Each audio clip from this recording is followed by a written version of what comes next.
Welcome to the Library of Babylon. Come in, traveler, don't be shy. Take a moment to breathe in the scent of ages, the quiet hum of countless stories waiting to be told.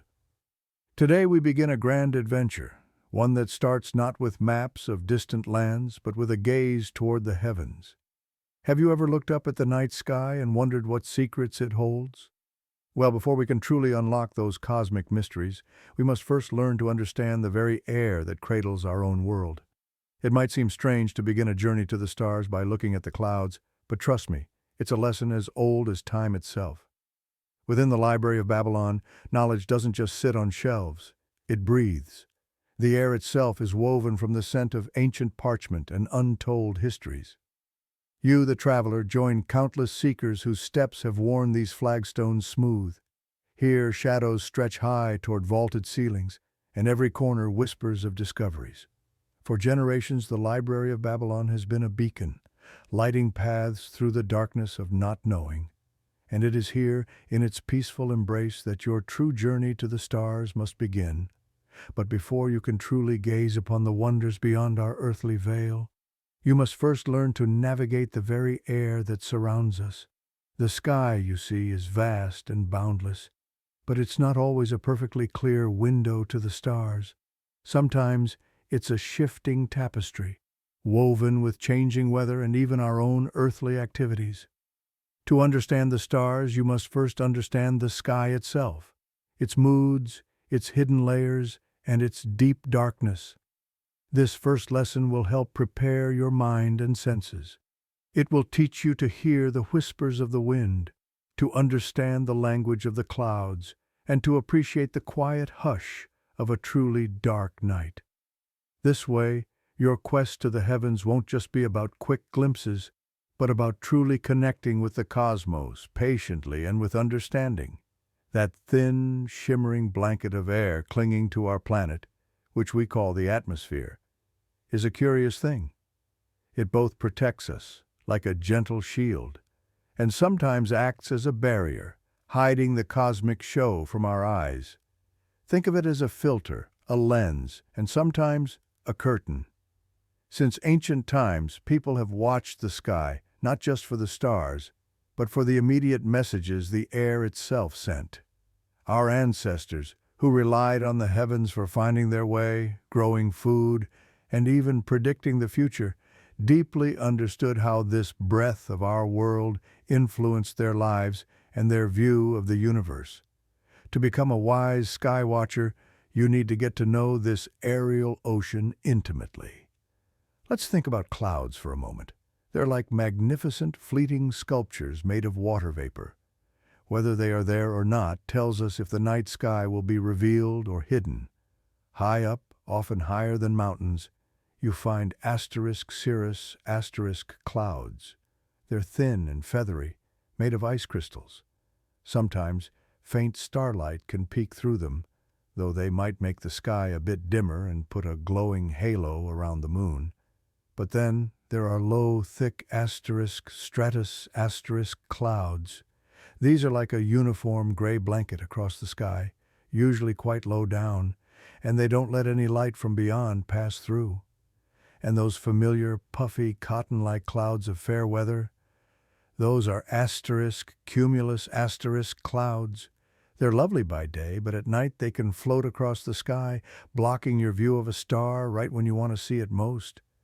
Ancient cultures, like the Greeks who saw Zeus's chariot in thunderclouds, or the Norse who imagined cloud chariots for their Valkyries, always understood the power of clouds to either show or hide the heavens.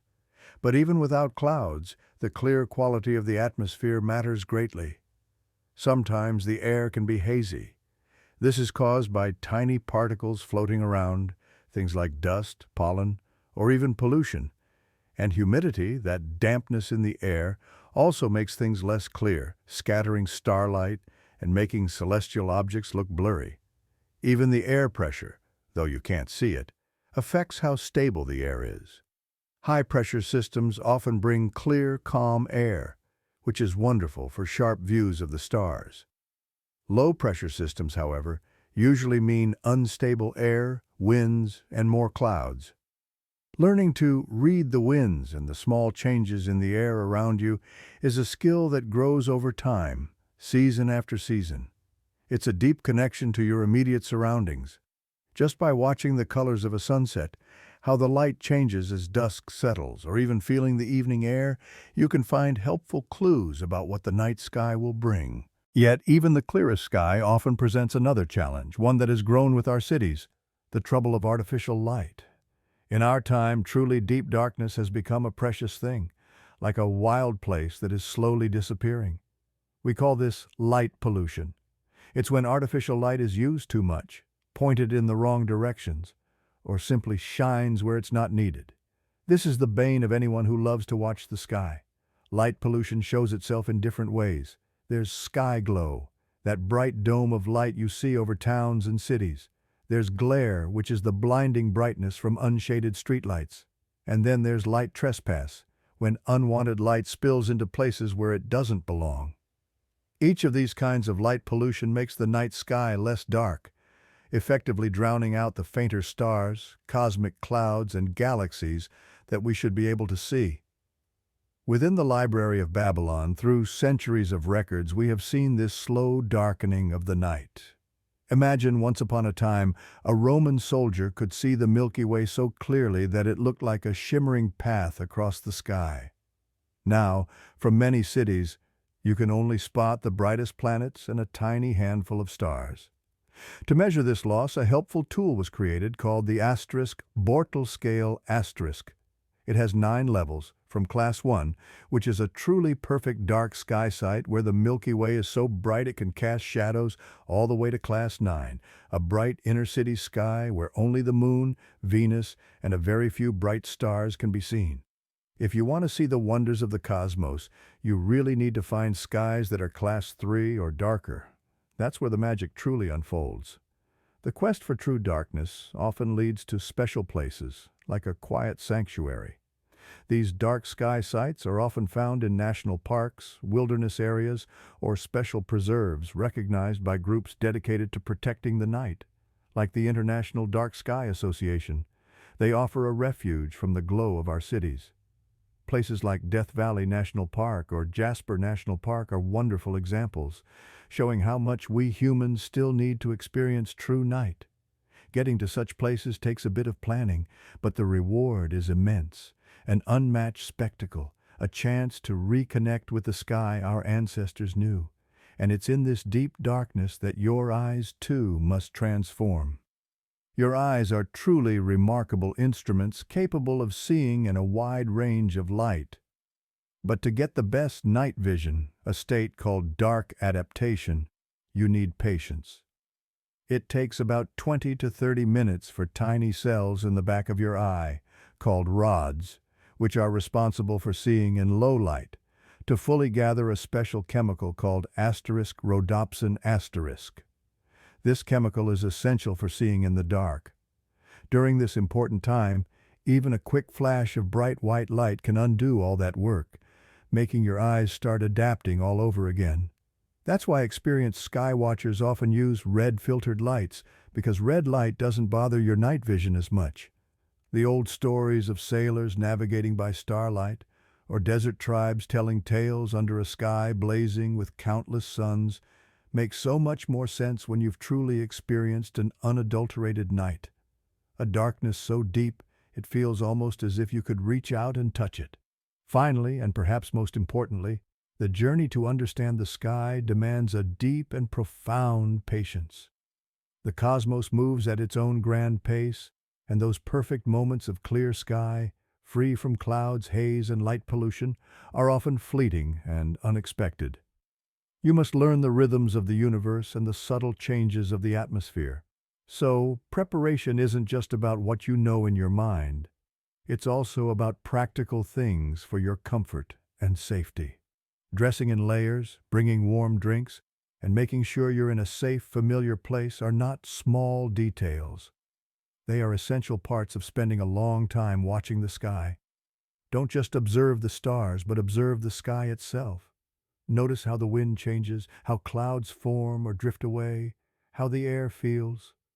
Over time, you will develop an intuitive sky sense, a deep feeling that will guide you on your journeys into the night. It's like a quiet, ancient conversation between you and the heavens, a dialogue that goes beyond just looking. The sky teaches us not only about distant worlds, but also about our intimate connection to the very air we breathe and the ground we stand upon.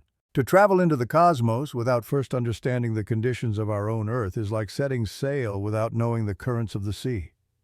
This initial understanding of our atmosphere and the deep need for true darkness isn't just basic preparation. It is the very foundation for truly meaningful sky watching. The Library of Babylon has for ages whispered this truth, that the heavens reveal themselves most generously to those who first learn to listen to the earth and the air that surrounds it. As a seeker of knowledge, you now hold the keys to telling a clear sky from a cloudy one, and true night from the glow of our towns. You've been reminded of the patience needed, the careful preparation, and the close observation of your surroundings, all vital for truly engaging with the stars.